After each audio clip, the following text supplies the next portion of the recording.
এখানে এসে দেখলাম ঘর বাড়ি পুড়ে আছে, কি ঘটনা ঘটেছে? আচ্ছা না, ও তো এতে দেখছেন, এসে দেখলেন আমরা এখন উঠেছি তখন রাত 3টে বাজে। উঠে দেখি অটোমেটিক দাও দাও করে জ্বলছে। এরা 4টে মানুষ, 2টো বাচ্চা, নিজের স্বামী স্ত্রী 2জন। সেগুলো থাকার পরে আমরা অনেক লোক আসছে, লাস্টে পাশে আমাদের মোটর আছে, সেই মোটরগুলো খুলে পানি দেওয়ার চেষ্টা করেছে। আমার এই যে হাতটা সব পুড়িয়ে গেছে, আমার হাতটা সব পুড়িয়ে গেছে। 1.5 লাখ টাকার উপরে গাড়ি ছিল, তারপরে মাছের খাদ্য টদ্য, তারা এতে হতে প্রায় 3-4 লাখ টাকা শেষ হয়ে গেছে।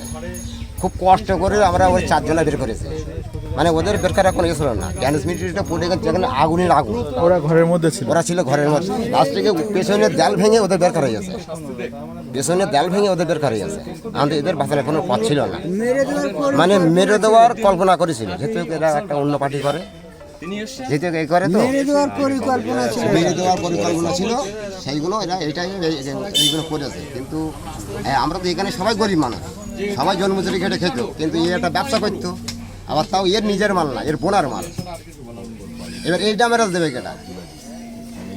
মালগুনের বোনার, এই যে ওই গাড়ি ফাড়ি যা অবস্থা করেছে কেউ এ না, কিন্তু এগুলো করেছে পুরো মানুষেরই করেছে।